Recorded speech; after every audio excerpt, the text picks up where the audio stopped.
From Washington, this is VOA News.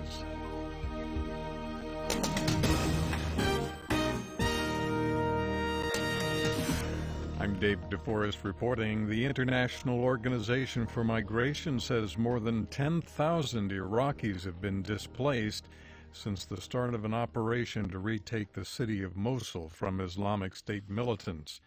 General Stephen Townsend, the top general leading the coalition military operation in Syria and Iraq, says a Syrian rebel group will soon move to isolate the Iraqi city of Raqqa.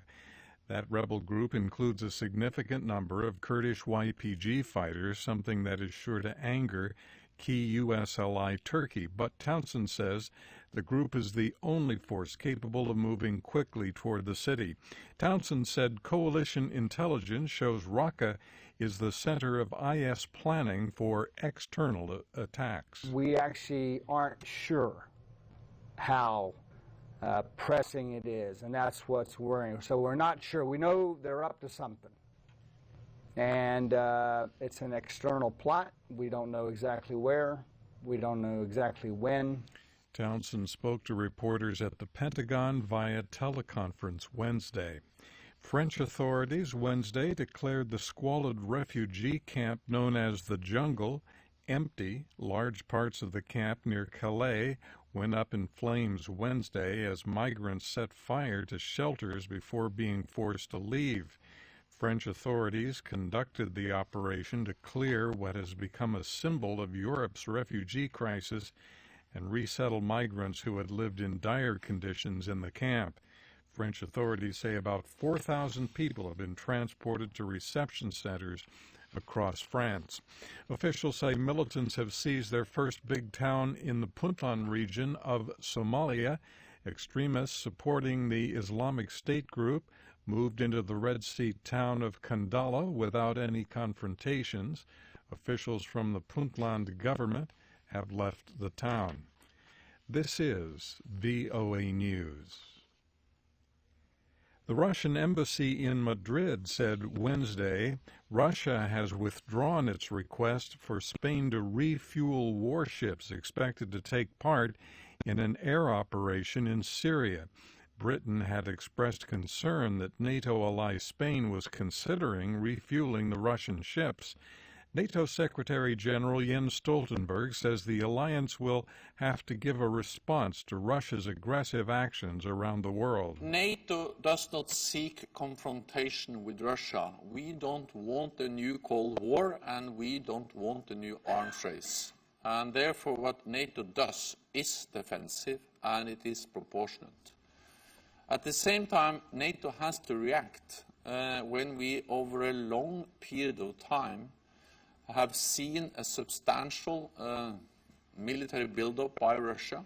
Jens Stoltenberg spoke Wednesday at the end of the first day of a two-day meeting of NATO defense ministers in Brussels. Republican presidential candidate Donald Trump Wednesday cut a ribbon to officially open his new luxury hotel located just a few blocks from the White House in Washington. Our agreement with the government required completion of the project by 2018. We were dramatically ahead of schedule on this project and under budget.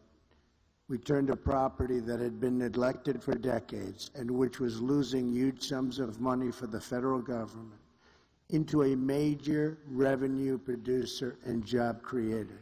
Trump is trailing Democrat Hillary Clinton in opinion polls 13 days before the U.S. election. Clinton, meanwhile, campaigned Wednesday in the key state of Florida. For the first time, the United States has abstained from a UN resolution urging the lifting of Washington's nearly 60-year-old economic, commercial, and financial embargo against Cuba.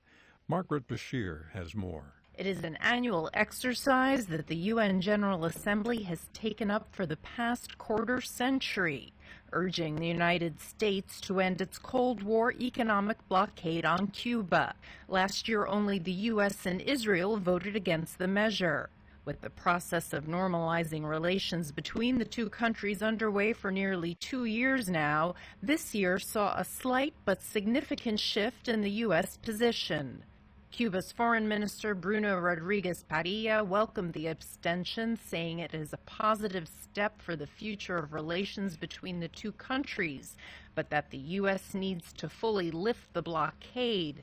Margaret Bashir, The United Nations. 2 earthquakes shook central Italy Wednesday night, not far from the area struck by last August's quake. A 5.4 magnitude quake was followed about 2 hours later by a stronger 6 magnitude trembler. They were centered near the town of Castel Sant'Angelo sul Nera. No deaths are reported, but officials in several small towns say older buildings and churches that were damaged in the earlier quake collapsed in this one. From the VOA News Center in Washington, I'm David DeForest. That's the latest world news from VOA.